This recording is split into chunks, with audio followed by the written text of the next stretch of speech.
자, 지난주 설교를 기억하시죠? 뭐가 기억이 나실까요? 그쵸, 도시락.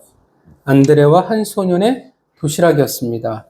사실 이 도시락은 예수님이 말씀하셨던, 제자들에게 말했던 질문에 대한 답은 되지 못하죠. 또 그들이 속해 있었던, 처해 있었던 상황의 해결책은 될 수는 사실 없었습니다.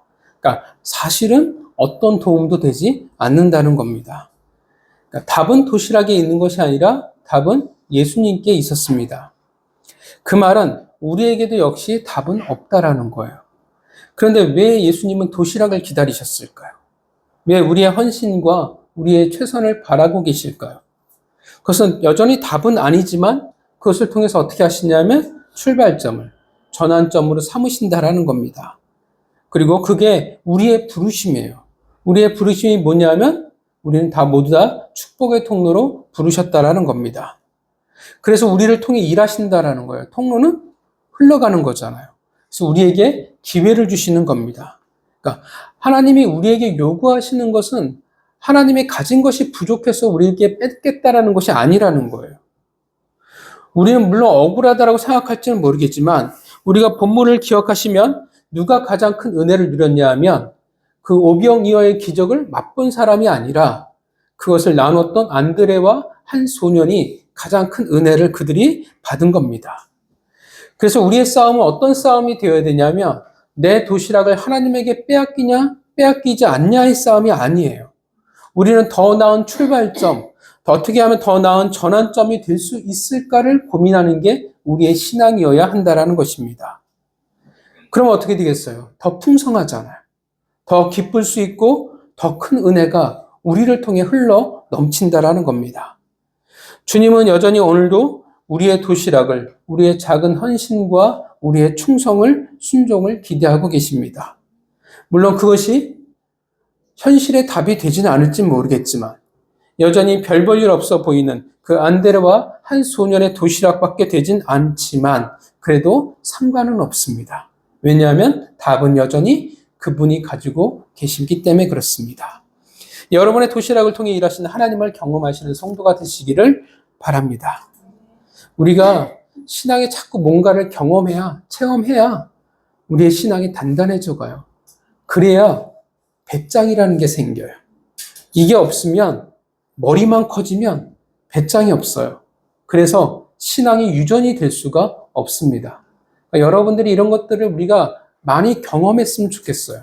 경험했기 때문에 배짱이 있는 성도가 됐으면 참 좋겠습니다. 자, 5가지 제사 중에 가장 대표가 되는 제사가 뭐냐라고 얘기할 때 우리는 번제라고 이야기를 합니다. 우리가 보통 머릿속에 제사를 드리는 장면들을 떠올리면 대부분 다 번제를 드리는 모습이라고 생각할 수 있습니다. 근데 우리가 번제를 드릴 때 독특한 방식이 있어요. 이건 번제만이 아니라 5가지 제사 모두가 포함입니다.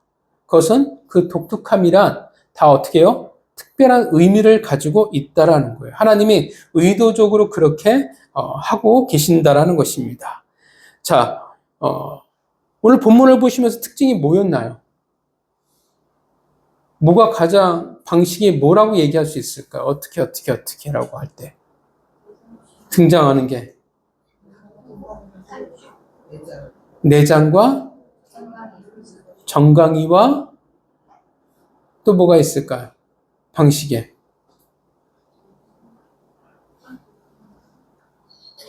8절과 9절의 차이가 있어요. 8절과 9절의 차이가 있습니다. 8절은 그쵸, 그냥 벌려놔서 태워요. 9절은 그죠, 반드시 어떻게 해요? 씻어야 돼요. 그러니까 3가지가 등장을 하는 거죠. 그죠? 네. 자, 일단 번제는 모든 것을 다 불살라 버리는 제사입니다. 남김없이 모든 것을 다 어떻게 해요? 재로 만들어 버려야 돼요.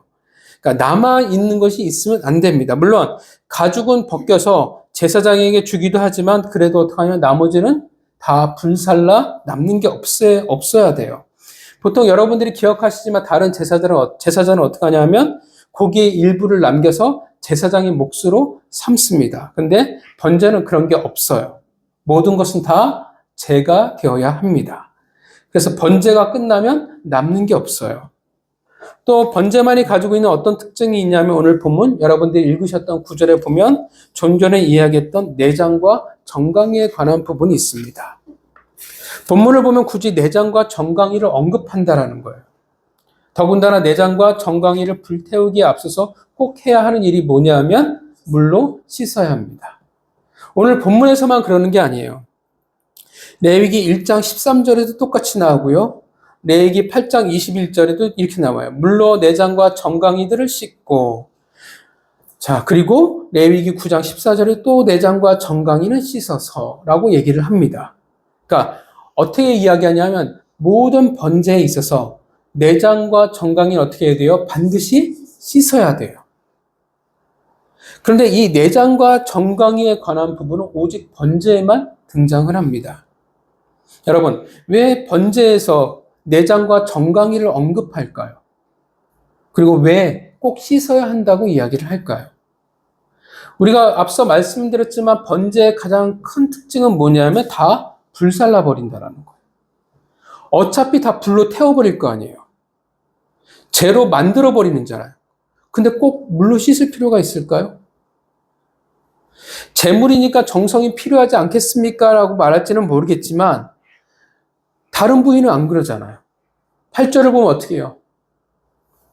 8절을 보면 고기를 각을 떠서 그냥 올려놔요. 그리고 머리하고 기름도 어떻게 해요? 그냥 올려놔요? 그냥 태워버려요. 사실 깨끗한 상태가 아니에요. 지저분하잖아요. 피가 가득하고. 근데 상관이 없어요.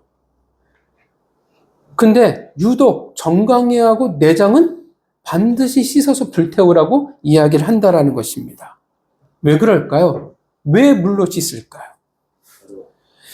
그건 번제가 가지는 제사의 성격과 연관해서 생각해 볼 수 있습니다. 뭐냐 하면 왜 번제를 드리는 목적에 뭐가 있냐면 깨끗함이라는 게 있어요. 그걸 다시 말로 표현하면 정결함이에요. 번제란 뭘 의미하냐면 죄가 있는 모습을 가지고 하나님 앞에 나아갈 수 없다라고 가르칩니다. 그래서 어떻게 해요? 모두 다 죄가 되어야 되는 거예요. 정결하게 깨끗하게 하나님 앞에 나아가야 됩니다. 정결함을 구하는 자라면 당연히 정결해야 한다라는 거예요. 정말 죄로 말미암아 아파하는 자가 죄를 가지고 나아갈 수는 없다라는 겁니다. 정결함이기 때문에 뭐가 필요해요? 씻는 게 필요하다라는 거예요. 그래서 오늘 본문은 불에 태워버리면 그만인데 굳이 내장과 정강이를 지금 씻으라고 말한다라는 겁니다. 왜냐하면 정결함입니다. 죄를 가지고 나아갈 수 없기에 하나님의 깨끗함, 정결함을 원하고 계시기 때문에 그래요. 근데 중요한 것은 그래요. 정결함을 이해하겠어요. 근데 왜 굳이 정강이와 내장이냐라는 거예요. 차라리 어떻게 해요? 재물에, 짐승의 대가리를 씻으라고 하면 뭔가 와닿아요. 그죠? 설교하기도 되게 쉬울 것 같아요. 그래. 머릿속에 있는 걸 비워내야 되는구나. 머릿속에 부정적인 것을 해결해야 되는구나. 라고 하면 훨씬 더 편할 것 같아요. 근데 왜 하필 내장과 정강이냐라는 거예요. 여러분들이 내장이란 어떤 부분인지를 다 잘 아실 겁니다. 내장이란 그냥 말 그대로 내장이에요. 근데 우리가 잘 알지만 제물을 바칠 때 내장이 비어있는 상태일까요? 아닐까요? 비어있는 상태가 아니에요. 일부러 제물을 며칠 전부터 굶기지는 않을 거 아니에요. 흠없는 좋은 소와 양을 바쳐야 되는데 애들이 비리비리하고 죽어가는 걸 바칠 수는 없잖아요. 당연히 내장 안에 뭐가 있겠습니까? 음식물 찌꺼기도 있을 거고 더러운 것들도 있을 거예요. 자, 그것도 불로 태우면 다 의미 없겠지만 상관이 없지만 내장이 상징하는 바가 있기 때문에 그래요. 내장에는 뭐가 담겨져 있냐면 온갖 삶의 찌꺼기가 담겨져 있다라는 거예요. 우리가 이 세상을 살아가면서 내 안에 뭐가 있냐면 온갖 삶의 찌꺼기라는 것들이 생기기 시작을 합니다. 우리는 이 세상을 살아가며 온갖 것들을 내 안에 집어넣으며 살아갑니다. 받아들이고 살아가요.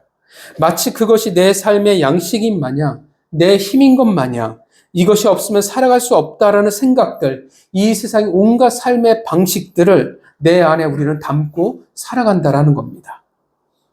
또 그 안에는 내가 이 세상에 원하는 것들이 있을 수 있어요. 하나님과 상관이 없는 이 세상에서 내가 이루고자 하는 야망이라는 것이 있습니다. 이 세상에서 내가 움켜잡고 싶은 것들, 내가 세상에서 꼭 하고 싶은 것들, 이 세상에서 나에게 절대 필요하다고 생각하는 모든 것, 하나님 없이도 내가 하고 싶은 것들, 내가 누리고 싶은 것들, 내가 내 삶을 이어가기 위해 하나님이 아니라 나에게 절대라고 이야기하는 것들, 하나님이 아닌 정결하지 않은 이 세상과 구별되어지지 않은 것들이 내 안에 담겨져 있다는 것입니다. 우리 모두에게는 그래서 어떻게 해요? 삶의 찌꺼기라는 게 있다라는 거예요. 자, 또 하나는 뭐냐면 고대에는 내장이란 단지 소화기관만을 말하진 않아요.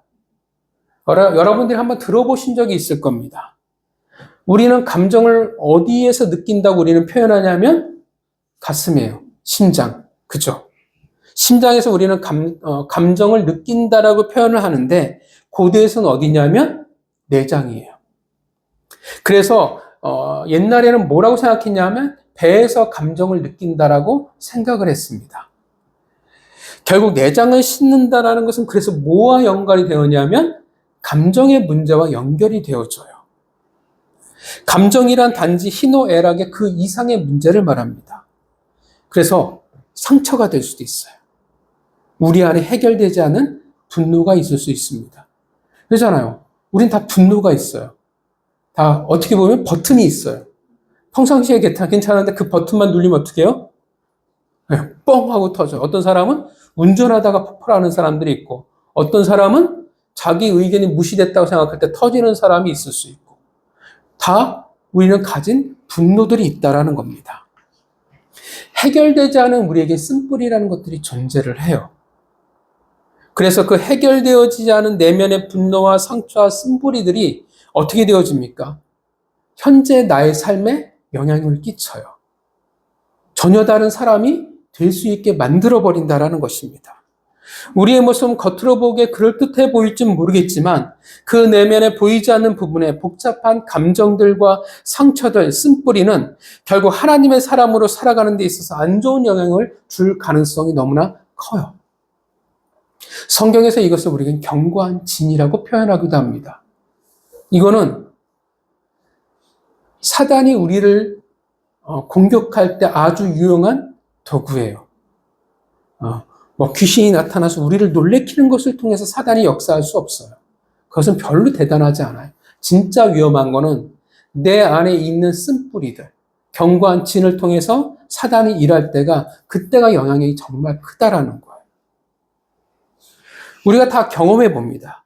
나의 결정에 얼마나 많은 영향을 끼치고 그것이 내 삶에 얼마나 많은 영향력을 발휘하는지. 물론 좋은 부분도 있겠지만 훨씬 더 많은 부분에 있어서 부정적인 영향력을 우리에게 발휘해요.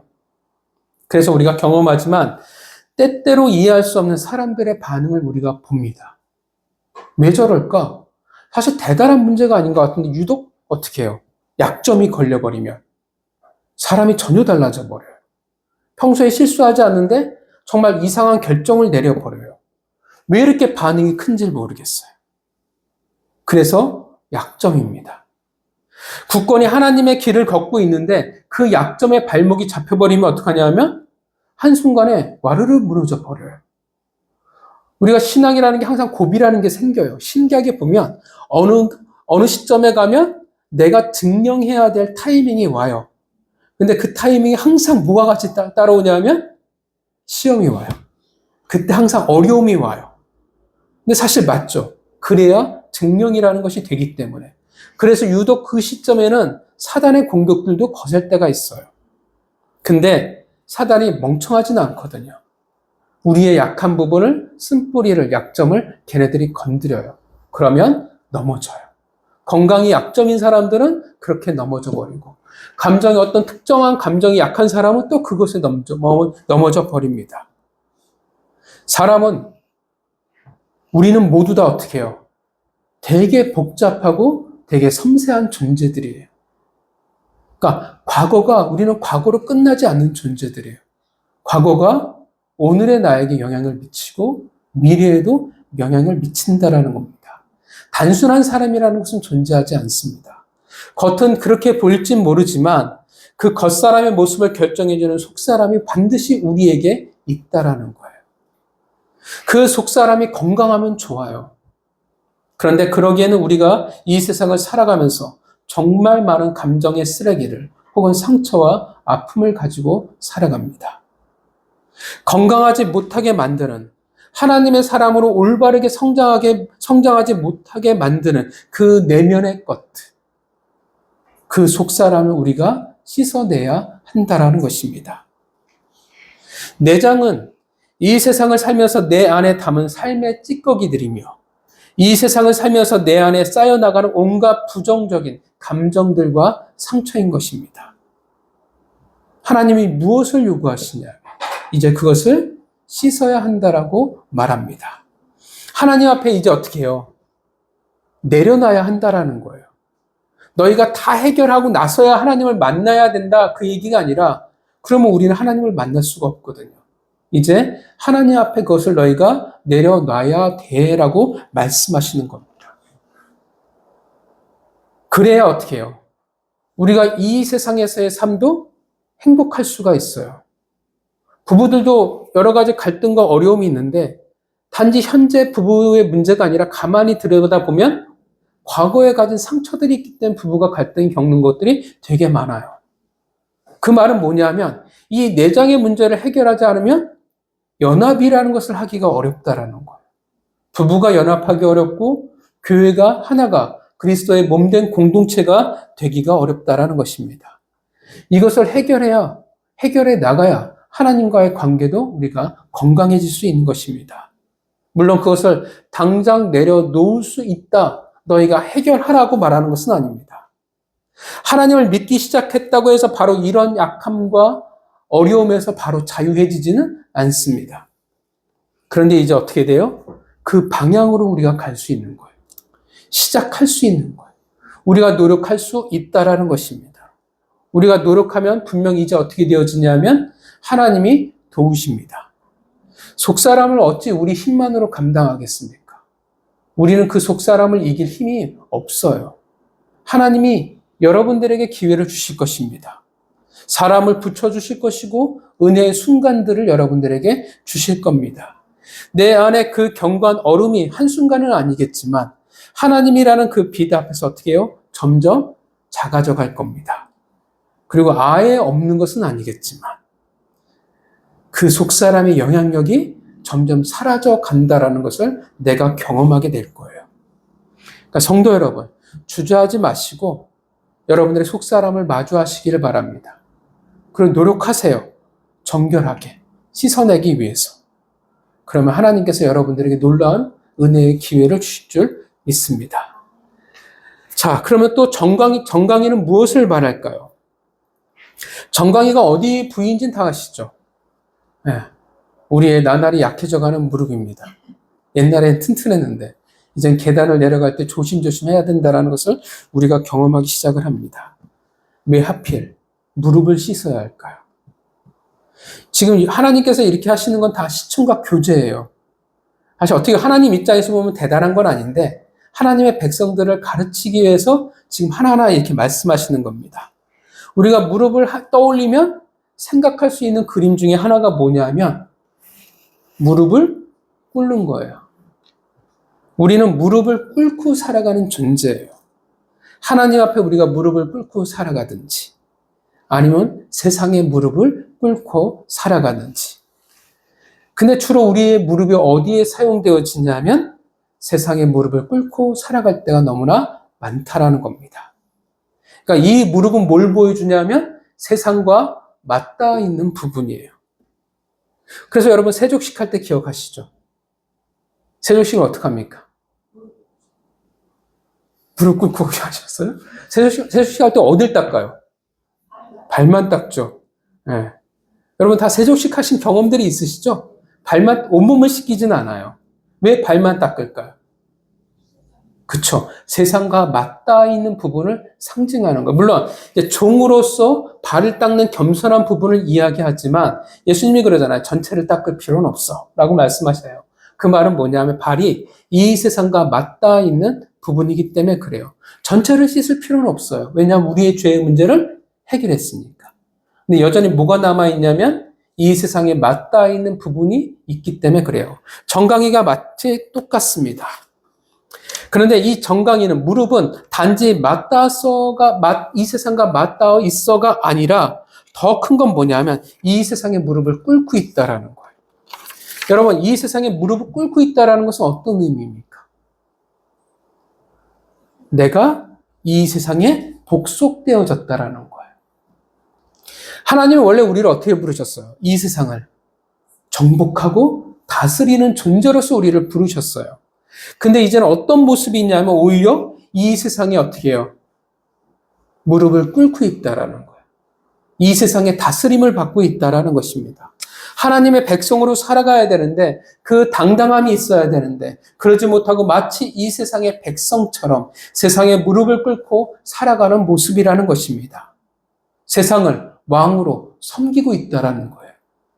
하나님이 나의 왕이라고 이야기하면서 그렇게 찬양하면서 나의 주인이라고 고백하면서 그렇게 충성한다고 이야기하면서 사실은 세상 앞에 살아가는 것이 더 좋고 세상이 하나님보다 어떻게 해요? 내 인생의 문제를 해결해 줄 힘이 있다라고 생각한다라는 것입니다. 입으로는 하나님만이 나의 산성이요 나의 힘이라고 고백하지만 사실은 내 삶의 방향은 세상이 사실은 나의 산성이요 나의 힘이라고 우리는 살아간다라는 겁니다. 그래서 누구의 신하인지 모르는 거예요.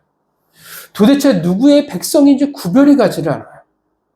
여러분, 거룩이 뭐예요? 점잖은 거예요? 예배 시간에 목소리 깔고 찬양하는 겁니까? 뭡니까? 은은한 조명이 있어야 돼요? 거룩은 구별이에요. 이 세상과 구별되어지는 것을 우리는 거룩이라고 이야기를 합니다. 하나님은 레위기에서 뭘 가르치는 거예요? 거룩을 가르치는 거예요. 너희가 하나님의 백성이라면 이 세상과 달라야 돼. 어디까지 달라야 되냐면 먹는 거, 입는 것부터 어떻게 해야 돼요? 싹 다 달라야 돼. 라고 가르치는 게 레위기였어요. 달라야 되는데 오히려 세상과 똑같다라는 거예요. 누구를 향해 살아가느냐? 누구에게 무릎을 꿇고 살아가느냐라는 겁니다. 여러분들은 누구에게 무릎을 꿇고 살아가십니까? 누구에게 무릎을 꿇고 있느냐가 사실은 내가 누구를 주인으로 섬기고 살아가는지에 대한 명확한 답이 되어진다라는 거예요. 현실이라는 말, 이 상황이라는 말이 정말 무서워요. 성경을 보면 결국 하나님의 백성들, 이스라엘 백성들의 치열한 싸움은 뭐였냐면 현실, 그 상황이라는 거예요. 우리도 신앙에 있어서 가장 어려운 건 뭐냐면 현실이에요. 그죠? 내가 처한 상황, 이 타당함이라는 게 제일 어려워요. 어쩔 수 없다라고 말하기도 하고 또 그 말이 이해가 안 가는 것은 아닙니다. 그것이 여전히 우리의 치열한 싸움이었어요. 여호수아가 이끄는 이스라엘 백성들이 가나안 땅을 정복한 후에 놀랍게도 너무나 빠르게 이스라엘 백성들이 바알에게 복속되어집니다. 바알에게 무릎을 꿇어버려요. 왜냐하면 가나안 땅을 정복한 후에 이제 그들에게 뭐가 중요해졌냐면 그 땅에서 살아가는 게 중요하잖아요. 그전에는 이스라엘 백성들에게 땅이 없잖아요. 그냥 동물들만 데리고 열심히 다녔으면 됐어요. 근데 이제 땅을 정복하니까 이제 뭐가 있냐면 농사를 져야 돼요. 그러니까 그들이 생각하기에 전쟁의 신인 여호와가 필요가 없어요. 누가 더 필요하냐면 가나안 땅의 농사의 신, 정확하는 비, 천둥과 비의 신이 바알이 그들에게 절대적으로 필요한 거예요. 그래서 바알이 그들의 현실의 답이 된다라고 그들이 생각했습니다. 내가 잘 살려면, 내가 부자가 되려면 답은 여호와가 아니라 바알이 된다고 생각을 했어요. 그래서 그들은 바알에게 무릎을 꿇었습니다. 언제까지 이스라엘 백성들이 바알에게 무릎을 꿇었냐면 남유다가 바벨론에게 멸망할 때까지예요. 엄청난 오랜 시간이죠. 위대했던 가나안 정복 전쟁, 여호수아가 이끄는 출애굽 2세대의 놀라운 순종은 가나안 정복 전쟁 이후 급속도로 사라져가 버립니다. 그 위대한 신앙이 한 세대가 채 지나가기도 전에 흔들려 버립니다. 이게 상황이라는 게 이렇게 무서워요. 무릎을 꿇은 그들이 만든 세상은 그런데 그들이 원하는 부유한 삶은 아니었어요. 그들이 선택한 세상에 복속되어진 삶은 이제 어떤 역사가 되어지냐면 사사기의 역사로 바로 이어져 갑니다. 가장 불순종한 시대의 이야기가 되어졌고 그 불행한 역사를 우리가 기억을 합니다.